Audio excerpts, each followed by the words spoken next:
Ecclesiastes, I probably said it wrong, or the preacher. He was a preacher, son of David. The author of this book refers to himself as preacher, many times, but he never says his own name. But and it also gives like more description too. The preacher was king over Israel in Jerusalem. It speaks of building houses, having it all, So it's ascribed by the experts that King Solomon wrote this book. It's a book mostly about vanity. He's reflecting on his own life, his own vanity, and just vanity in general, the damage it could cause and take you on a bad path, that type of stuff. He speaks of having it all, but loathing work. People served him. Silver, gold, servants, musicians. This guy had whoever wrote this, Solomon, had it all, Such a feeling of power and entitlement.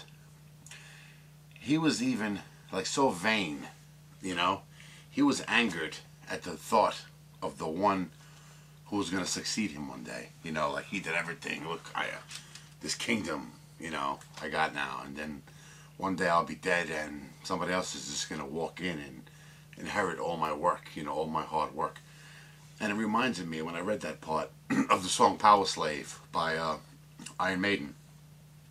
I'll just read some of the lyrics, not all of them, to Power Slave. Tell me why I had to be a power slave. I don't want to die, I'm a god, why can't I live on? Then I'll skip something, then it goes to, so bring me the blood and red wine for the one to succeed me. For he is a man and a god, and he will die too. Like whoever this king was in this song was so angered at the fact that he's about to die, that he's going to take the one that's going to succeed him. He's going to pull him, to death with him. There's many examples of vanity, but this one, I like this one. 7:3. Sorrow is better than laughter, for by the sadness of the countenance the heart is made better. It goes on to describe laughter as the song of the fools. It makes you wonder though. I had to stop after I read that one. Because at first I was like, wow, laughter is to me, laughter is what do we say? The best medicine. It's fun. But I guess they're not talking about that kind of laughter. Good home. What's the word? Just fun times. With friends and family laughing. Ha ha ha ha. Most of the laughter I see, especially on YouTube, is a direct result of insulting somebody or ponage, that type thing. The laughter of fools. And I'm going to use myself again as an example here, because I rather not use somebody else as an example. Why drag them into this? But I remember when I first made my the evolution questions video. I took it on the chin for a long time for that one, and rightfully so again. But some people, they really try to be like Hannibal Lecter or something with their insults. You got tons of you fat bastards and you stupid this and whatever. All you got those, the run-of-the-mill insults. But some people really tried mind games or something. They were at the time, me and Lord Shadrach were talking more often. We made videos, about each other and stuff.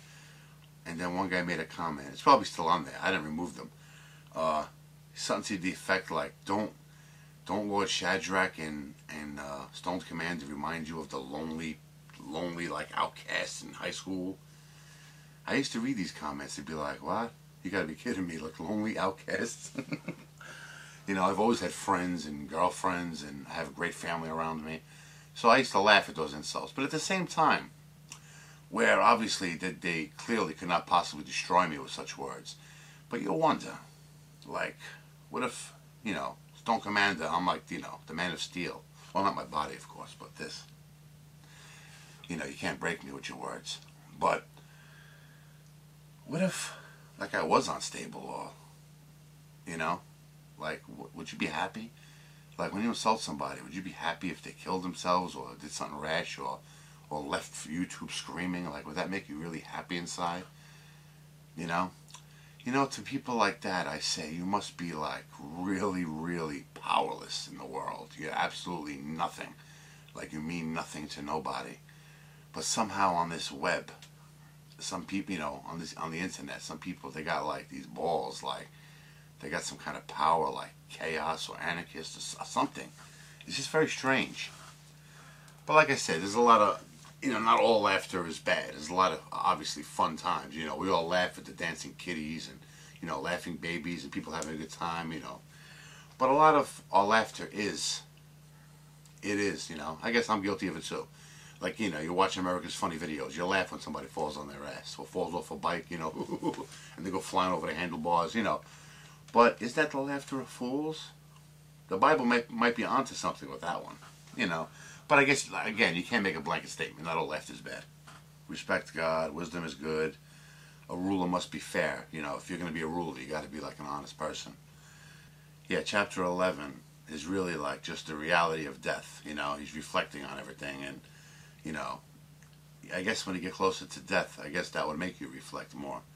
You're getting old or whatever. And the last verse, 14. For God shall bring every work into judgment with every secret thing, whether it be good or whether it be evil.